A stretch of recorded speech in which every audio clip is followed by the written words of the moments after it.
Hello guys, मैं हूं जितेंद्र सिंह और आज हम बात करेंगे क्रिप्टो करेंसी के ऊपर, क्योंकि क्रिप्टो करेंसी से रिलेटेड आपके माइंड में बहुत सारे सवाल और उलझने होंगी। मैं आपके एक एक सवाल का मैं जवाब दूंगा जो आपके माइंड में उपज की तरह बढ़ रहे हैं। ठीक है, तो हम देखेंगे कि क्रिप्टो करेंसी क्या है, क्या चीज़ें इसमें हैं, और न्यूज़ चैनल वाले क्या आपको सच बताते हैं या नहीं बताते, कौन झूठ बोल रहा है कौन सच बोल रहा है, सारी चीज़ें आज क्लियर हो जाएंगी। और वो चीज़ें बिल आने के बाद भी चीज़ें एज इट इज़ ही रहने वाली हैं, क्योंकि जो भी चीज़ें होती हैं मैं फैक्ट के ऊपर काम करता हूँ। मैं इमोशनली होकर किसी चीज़ के बारे में मैं नहीं सोचता, क्योंकि जब कोई चीज़ टेक्निकल है तो आपको टेक्निकल ही रहना पड़ेगा।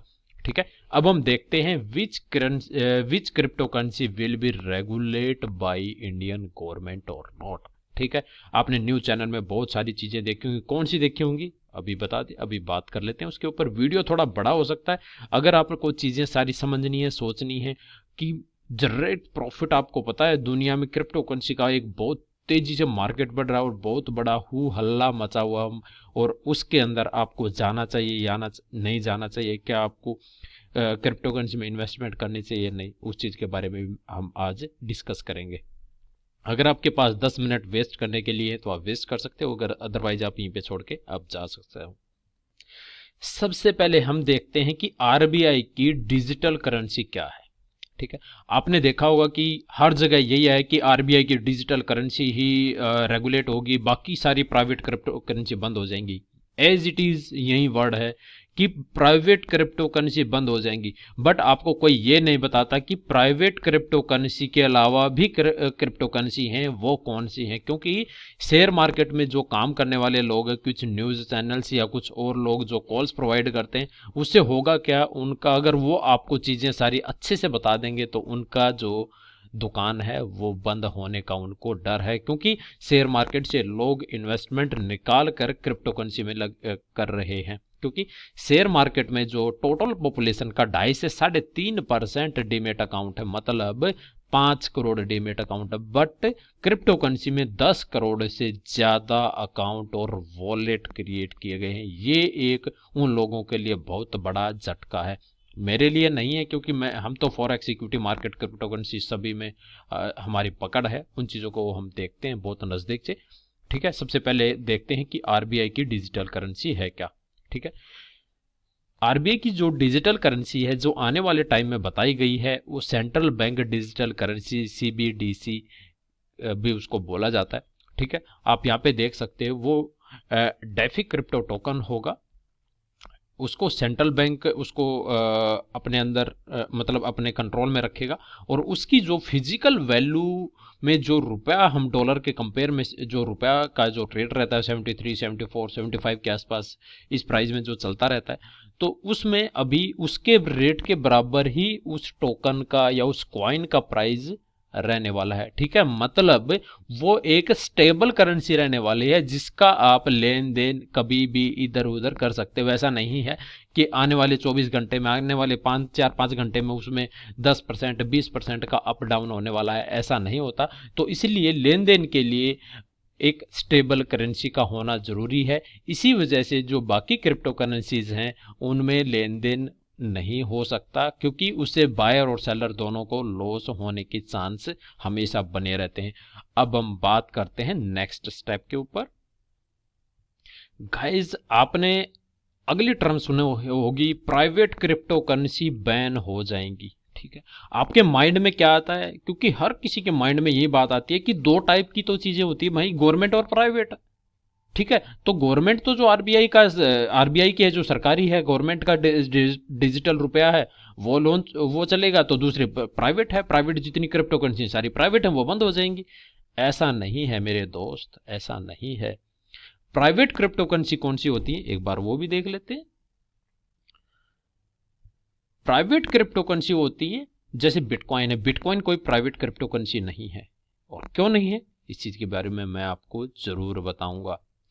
प्राइवेट क्रिप्टो करेंसी कौन सी होती है, प्राइवेट क्रिप्टो करेंसी वो हैं जो एक प्राइवेट ब्लॉकचेन के ऊपर चलती है, मतलब कि आपने एक ब्लॉकचेन क्रिएट की। ठीक है, आपने कोई सॉफ्टवेयर मान लेते हैं, आपको छोटा सा एग्जांपल देता हूं, आपने कोई सॉफ्टवेयर आपने बनाया और उस सॉफ्टवेयर की जो रीच है वो सिर्फ आप तक है, कंट्रोल आपके हाथ में है, उसका पब्लिकली कोई नहीं देख सकता, पब्लिकली उसको कोई चेक नहीं कर सकता, तो वो एक प्राइवेट है। उसके अंदर क्या अंदर खिचड़ी पक रही है, क्या उसके अंदर धांधलेबाजी हो रही है, क्या उसमें गलत लोग पैसा लगा रहे हैं, किस टाइप के लोग उसमें इन्वॉल्व हैं, वो एक प्राइवेट क्रिप्टो करेंसी है। प्राइवेट क्रिप्टो करेंसी उसी पे बनेगी, टोकन या कॉइन उसी पर बनेगा जो ऑलरेडी प्राइवेट ब्लॉकचेन होगी, उसने पब्लिकली लोगों के लिए ओपन नहीं कर रखा।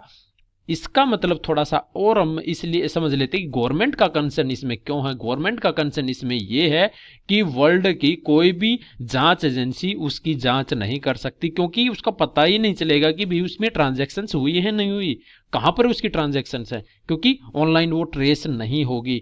इसीलिए आतंकवाद और जो ड्रग वगैरह या इसके इस टाइप की जो गलत तरीके से जो फंडिंग होती है वो प्राइवेट क्रिप्टो करेंसी के थ्रू ही होती है।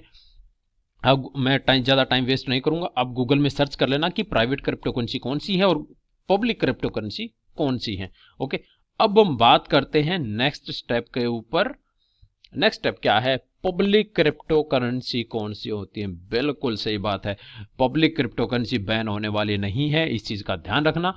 पब्लिक क्रिप्टो करेंसी कौन सी है, bitcoin private public crypto currency है, इथेरियम पब्लिक क्रिप्टो करेंसी है, क्योंकि और बाइनेंस स्मार्ट चेन ये भी पब्लिक है, क्योंकि इनका जो ब्लॉकचेन है इनकी पब्लिक है।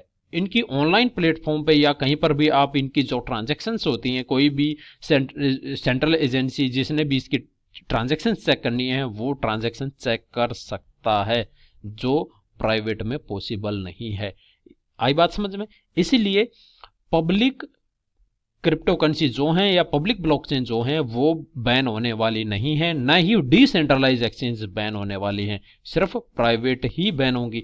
और मैं इस चीज़ के बारे में मैं काफ़ी टाइम से मैं ये चाहता हूं कि जो क्रिप्टो करेंसी है वो रेगुलेट हो, बिल्कुल रेगुलेट हो, उससे लोगों को जानने के लिए, समझने के लिए, इन्वेस्टमेंट करने के लिए एक सिक्योरिटी प्रोवाइड की जाए कि भी आपका पैसा सुरक्षित रहने के चांस काफ़ी ज़्यादा है। हालांकि 100% की गारंटी बैंक भी आपके जो आपके अकाउंट में पैसा होता है उसकी गारंटी नहीं दे सकता, आप लिखित में ले लो वो नहीं देगा।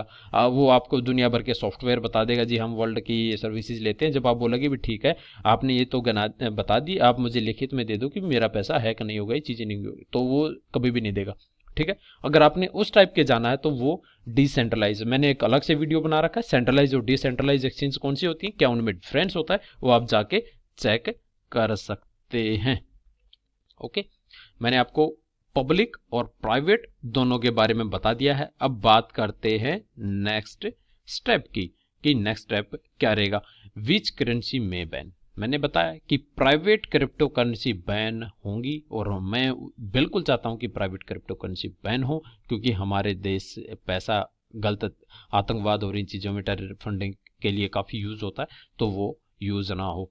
ठीक है गाइज, मुझे उम्मीद है कि चीजें आपको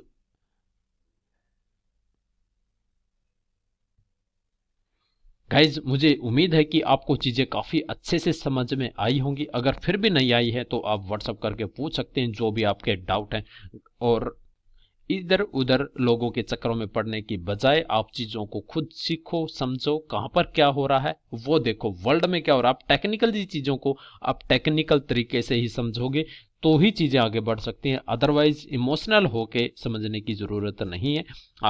हम चाहते हैं कि गवर्नमेंट इसके ऊपर जो टैक्सेशन या वट जो भी मैटर है आप उसको लेके आए और आप इसको रेगुलेट करें, सो दैट एक हर इन्वेस्टर के जो माइंड में एक दुविधा है वो दूर हो और हम आगे बढ़े।